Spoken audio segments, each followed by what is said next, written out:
ప్రభుత్వంపై మంత్రి కేటీఆర్ విమర్శల దాడి కొనసాగుతోంది. కేంద్ర వైఫల్యాలు, రాష్ట్రానికి జరుగుతున్న అన్యాయాలపై ప్రశ్నలు వేస్తూనే ఉన్నారు మంత్రి కేటీఆర్.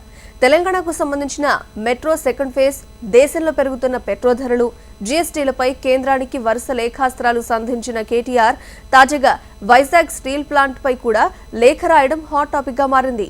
వైజాగ్ స్టీల్ ప్లాంట్ విషయంలో కేంద్ర ప్రభుత్వం వెనక్కు తగ్గాలని డిమాండ్ చేశారు. స్టీల్ ప్లాంట్ తాళాలను ప్రైవేటు కంపెనీలకు అప్పచెప్పేందుకు కేంద్రం కొత్త కుట్ర చేస్తుందని విమర్శలు గుప్పించారు కేటీఆర్. 1,50,000 కోట్ల రూపాయల విలువ కలిగిన స్టీల్ ప్లాంట్ ని కేంద్రం ప్రైవేట్ పరం చేయడం ఆపాలని డిమాండ్ చేస్తూ లేఖ రాశారు కేటీఆర్. గతంలో కూడా కేంద్రానికి ఘాటైన లేఖలు రాశారు కేటీఆర్. పెట్రోల్ ధరల దోపిడీపై బహిరంగ లేఖ రాసిన కేటీఆర్ కేంద్ర దేశ ప్రజలకు క్షమాపణ చెప్పాలని డిమాండ్ చేశారు. 2014 నుంచి ఇప్పటి వరకు దాదాపు 45% పెట్రోల్ ధరలు పెరగడంతో నిత్యావసర ధరలు ఆకాశాన్ని అంటాయన్నారు. దేశ ప్రజలు పెట్రోల్ ధరల దోపిడీని గమనిస్తున్నారని, వచ్చే ఎన్నికల్లో బుద్ధి చెప్తారని లేఖలో పేర్కొన్నారు.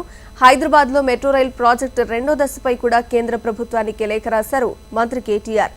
ప్రయాణికుల సంఖ్య తక్కువగా ఉండే అవకాశం ఉందన్న వ్యాఖ్యలు అర్ధరహితమన్నారు.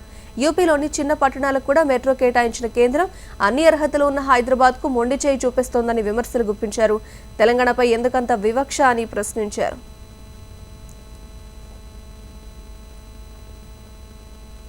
కంటోన్మెంట్ బోర్డు పరిధిలో ఓటర్ల తొలగింపుపై కేంద్రాన్ని నిలదీశారు మంత్రి కేటీఆర్.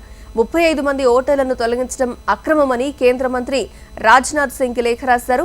ప్రజాస్వామ్య స్ఫూర్తిని కాపాడుతూ తొలగించిన ఓటర్లను వెంటనే తిరిగి చేర్చాలని లేఖలో పేర్కొన్నారు. తెలంగాణలో ఇంటర్నేషనల్ డేటా ఎంబసీ ఏర్పాటుపై కూడా కేంద్రానికి మంత్రి కేటీఆర్ లేఖ రాశారు. డేటా సెంటర్ ఏర్పాటుకు అనుకూలతలు లేని గుజరాత్కి ఇవ్వడాన్ని ప్రశ్నించిన కేటీఆర్ తెలంగాణలో ఉన్న అనుకూలతలని వివరించారు. చేనేత ఉత్పత్తులపై జీఎస్టీ విధించడాన్ని వ్యతిరేకిస్తూ నేరుగా ప్రధానమంత్రికి కేటీఆర్ పోస్ట్ కార్డు పంపించారు. స్వాతంత్ర్య సంగ్రామంలో అత్యంత కీలక ఉద్యమ సాధనంగా జాతిని ఏకతాటిపైకి నడిపించిన చేనేత వస్త్రాలపైన పన్ను వేసిన తొలి ప్రధాని మోదీయే అని విమర్శించారు.